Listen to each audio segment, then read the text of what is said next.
ये छत्तीसगढ़ में पाया गया तीसरा और सबसे ज़्यादा प्राचीन, ऐसे ऐसे 44 टीले हैं। ये एक समृद्धशाली नगर था, यहाँ से व्यापार किया जाता था और सोने की मुद्राएं, तांबे की मुद्राएं और सिक्के मिले थे। 9 पत्थरों को कूट कर, मिट्टी को कूट कर इसमें भरा गया है, 9 रंग दिए गए हैं और इसकी 9 परतें हैं। जिस टाइम मैं आया था उस टाइम 7 परतें इसकी खोद दी गई थी।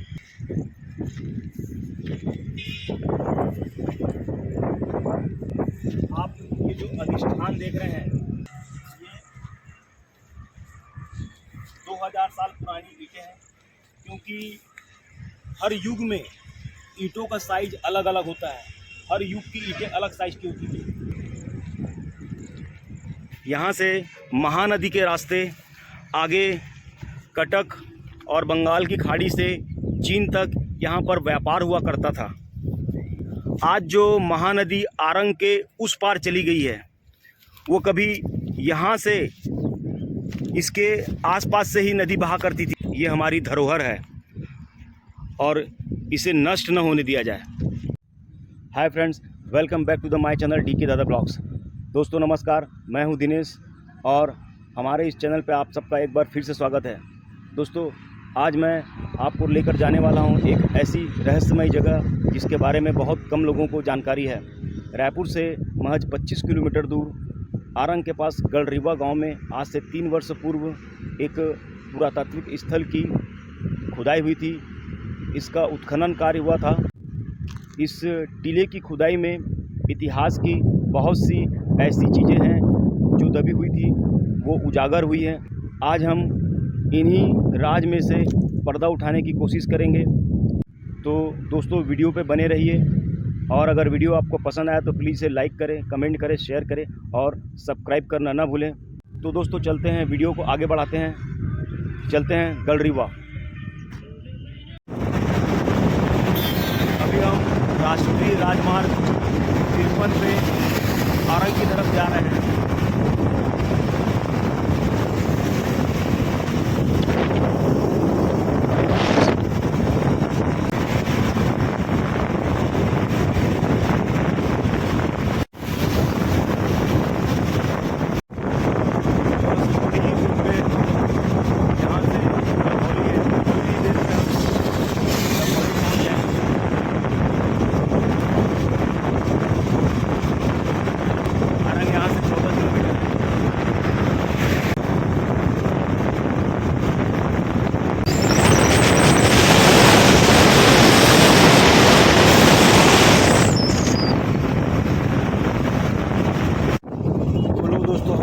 उस जगह पे जिसके बारे में हम चर्चा किए थे कि ऐसी रहस्यमय जगह,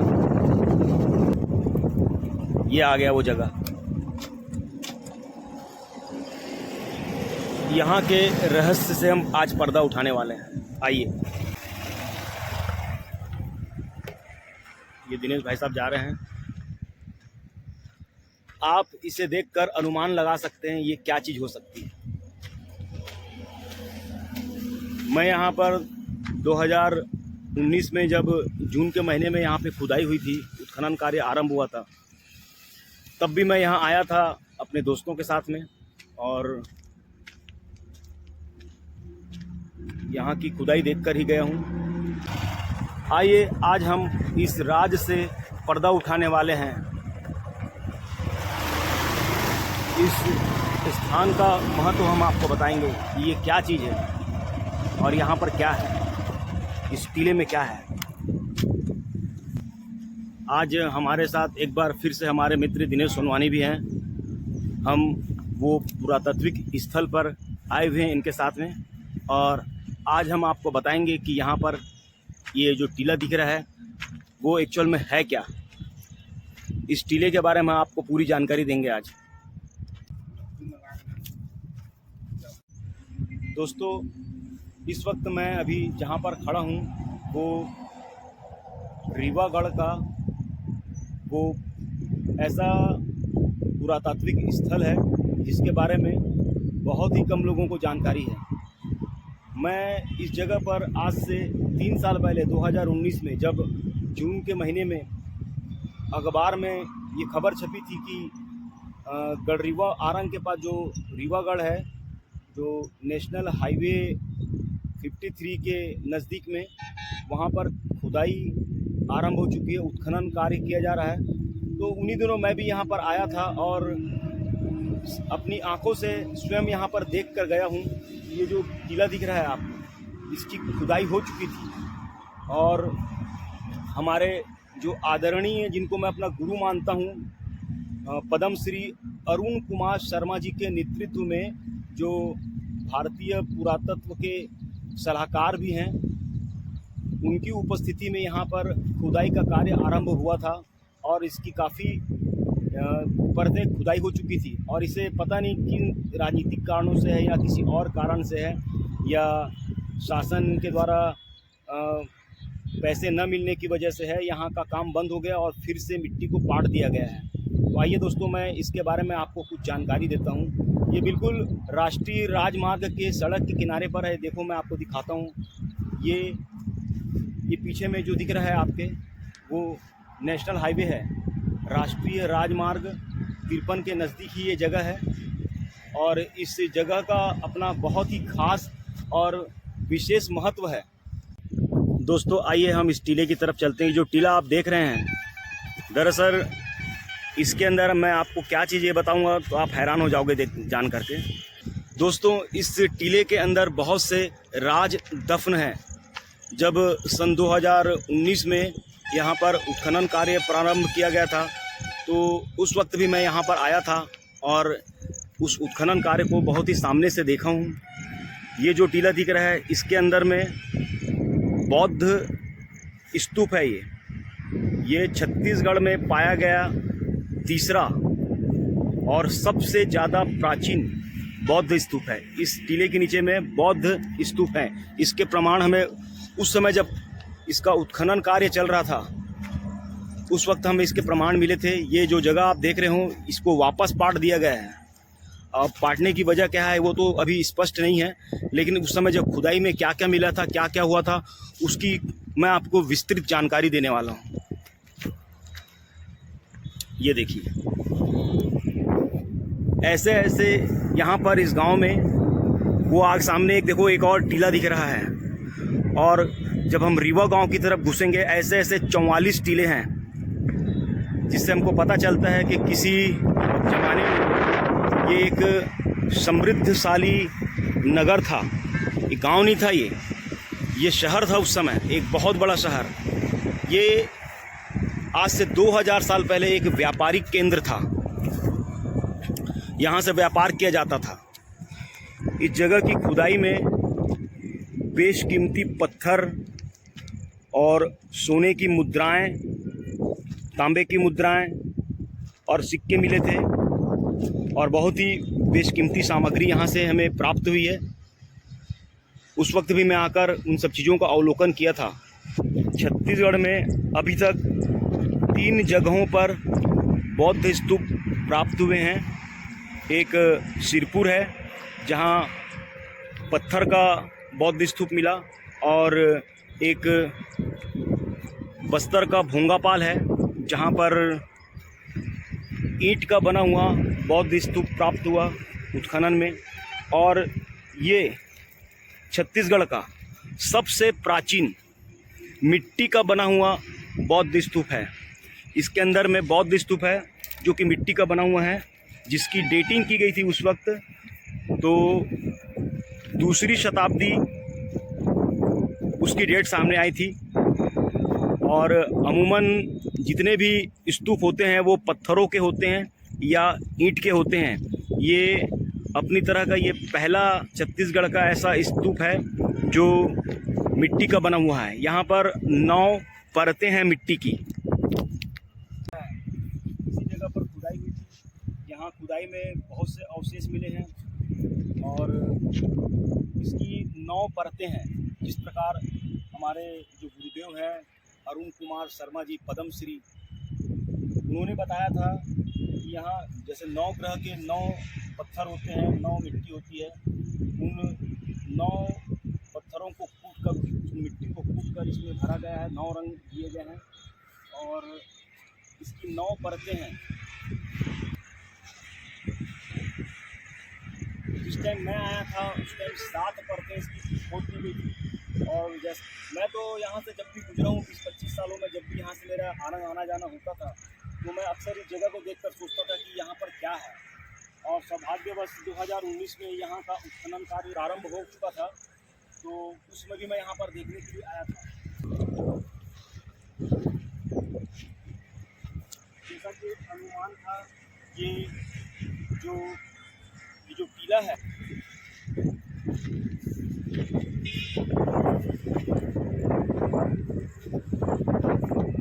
आप ये जो अधिष्ठान देख रहे हैं ये वर्तुलाकार है और इसके आकार को देखकर ये अनुमान लगाया जा रहा था कि हो न हो इसके अंदर स्तूप हो सकता है। और सौभाग्य से जब उत्खनन कार्य आरंभ हुआ तो स्तूप भी देखने को मिला यहाँ पे। और इसके अंदर स्तूप में जो सबसे नीचे का जो स्थान होता है, जो नीचे की परत होती है, बौद्ध धर्म के जो महात्मा होते हैं उनके निर्वाण के पश्चात कलश में अस्थियाँ होती हैं, जितने भी भारत में या भारत के बाहर जितने भी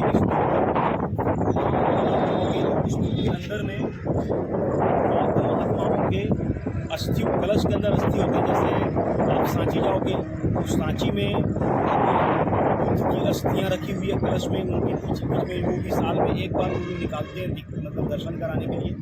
उसी प्रकार इस जगह पे भी किसी महात्मा के कलश के अंदर अस्थि है, ऐसा प्रमाण उस वक्त मिला था। मुझे पता नहीं है किस कारण से इसको फिर से काट दिया गया है। यहाँ पर जो ईंट प्राप्त हुई ईंट, उससे अनुमान लगाया गया है कि ये 2000 साल पुरानी ईंटें हैं, क्योंकि हर युग में ईंटों का साइज अलग अलग होता है। हर युग की ईंटें अलग साइज की होती थी, तो उस साइज को देखकर भी अनुमान लगाया गया था।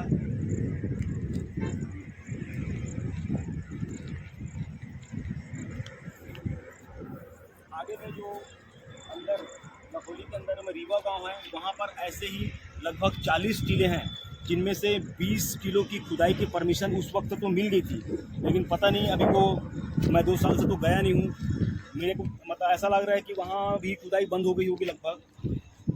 और 1 किले की खुदाई ही प्रारंभ हुई थी वहाँ पर, उसमें से बहुत सी बेशकीमती चीज़ें निकली थी, जैसे बेशकीमती पत्थर और 2 मुद्राएं सोने की निकली थी जो सातवाहन काल की थी, और 2 मुद्राएं यहाँ पर गुप्त काल की मुद्राएं भी वहाँ पर, और कलचुरी काल की मुद्राएं भी थी।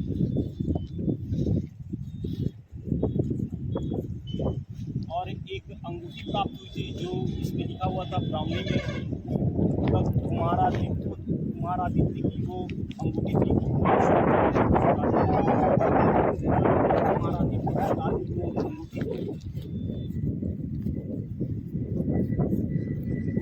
ऐसे ही छोड़ दिया गया है, जबकि सरकार राज्य शासन को चाहिए कि इसको संरक्षित रखे ताकि कोई इससे नुकसान ना पहुंचा सके। और भविष्य में उम्मीद करते हैं कि इस जगह की दोबारा खुदाई हो और जो रहस्य हम यहाँ पे छुपा हुआ है वो पूरी दुनिया के सामने रख सके। हमारा जो छत्तीसगढ़ है बहुत ही पूरे भारत में, पूरे विश्व में एक समृद्धशाली नगर हुआ करता था। इसकी पहचान एक समृद्धशाली नगर के रूप में है, जो जैसा कि आप सिरपुर में देख चुके हैं। आरंग की खुदाई भी अगर होगी तो इससे भी पता चल जाएगा कि आरंग को ऐसे ही मंदिरों का नगर नहीं कहा जाता है।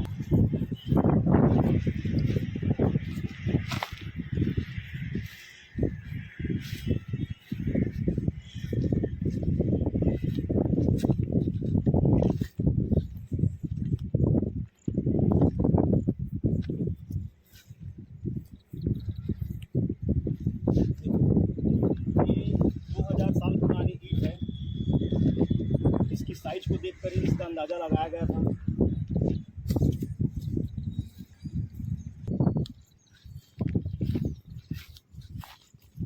ये देखो,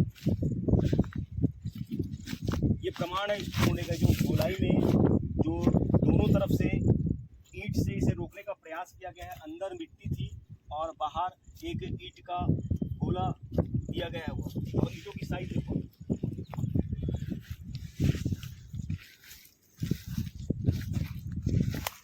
इसकी खोज का श्रेय अरुण कुमार शर्मा जी को जाता है, जिन्होंने छत्तीसगढ़ के अधिकतर जगहों की खोज की है, जैसे सिरपुर हो गया, राजिम का सीताबाड़ी।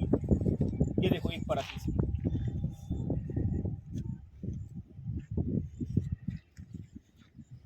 सात परत की खुदाई हुई थी इसमें, और बहुत सी बेशकीमती चीज़ें यहाँ से प्राप्त हुई है। दोस्तों, आगे की कड़ी में हम गढ़रिवा भी जाएंगे, और आगे जब कोई अगला एपिसोड जब बनाएंगे हम, तो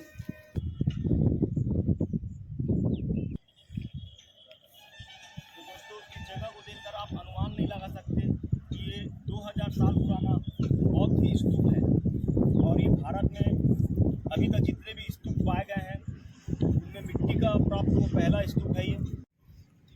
आज से 2000 साल पूर्व ये एक बहुत बड़ा व्यापारिक केंद्र हुआ करता था। यहाँ से महानदी के रास्ते आगे कटक और बंगाल की खाड़ी से चीन तक यहाँ पर व्यापार हुआ करता था।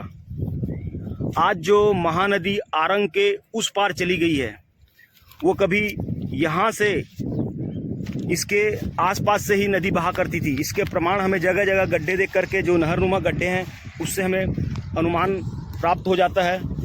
आज जो महानदी आरंग के उस पार से बह रही है, वो आज से 2000 साल पहले यहाँ रीवा के आसपास से बहती थी। जो कुछ भौगोलिक परिवर्तन, भूकंप और जो नदी के किनारे जो पेड़ की कटाई हो जाती है, उसकी वजह से नदी की दिशा परिवर्तित हो जाती है। ये जो नदी अभी उधर बह रही है आरंग के उस पार, यहाँ से 8 किलोमीटर नदी आगे खसक गई है। 2000 साल पहले महानदी यहाँ से बहती थी, इसके आसपास से, जो किसी भूकंप की वजह से अपनी जो जगह है वो बदल कर 8 किलोमीटर दूर चली गई है। और सामने जो रीवागढ़ दिख रहा है, वहाँ ऐसे 40 टीले हैं। उसके बारे में हम अपने आगे के जो और वीडियो बनाएंगे उसके बारे में आपको वहाँ बताएंगे हम। ये देखिए दोस्तों, ये पत्थर और ये ईंट की साइज देखिए। जो स्तूप को घेरे हुए गोल आकार के ये स्तूप है, इधर देखो इसकी गोलाई देखो। ये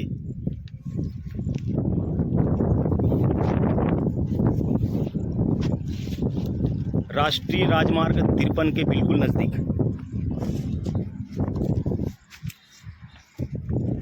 इस स्थान को संरक्षित करने की आवश्यकता है सरकार द्वारा।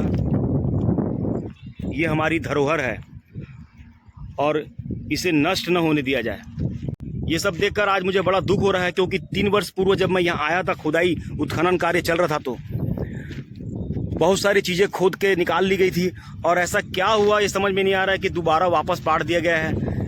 क्या सरकार ने फंड देने से इनकार कर दिया, या फिर सरकार नहीं चाहती कि दुनिया के सामने इसके राज सामने आए और इसके रहस्यों को लोग जाने। देखिए, इस सच्चाई को इसी टीले के अंदर दफन कर दिया गया है कि कभी ये बौद्ध स्तूप हुआ करता था, जो ये दर्शाता है कि छत्तीसगढ़ एक समृद्धशाली नगर था, और वो भी रायपुर से मात्र 25 किलोमीटर दूर, आरंग के करीब। यहाँ से कुछ ही दूरी पर आरंग नगर है, जो राजा मोरध्वज की नगरी होने का गौरव प्राप्त है। इसे राजा मोरध्वज की नगरी कहते हैं, जो द्वापर युग के हैं। द्वापर के अंत और कलयुग की शुरुआत में राजा मोरध्वज का यहाँ पर शासन था, यहाँ से लेकर के रतनपुर तक। ये जो बौद्ध स्तूप है, इसकी जो तिथि आंकी गई थी वो 2री शताब्दी BC कहा गया है इसे।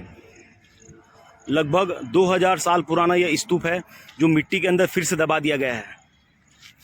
आप में से कुछ लोग होंगे जो 2019 में जो खुदाई हुई थी, उस वक्त यहाँ पर आकर उस समय की जो उत्खनन कार्य चल रहा था उसको अपनी आंखों से देखे होंगे।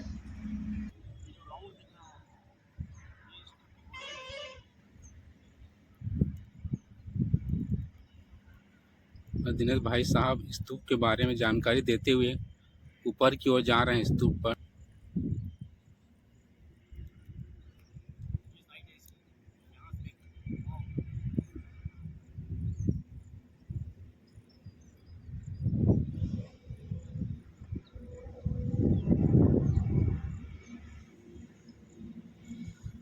स्तूप का मुआयना कर रहे हैं।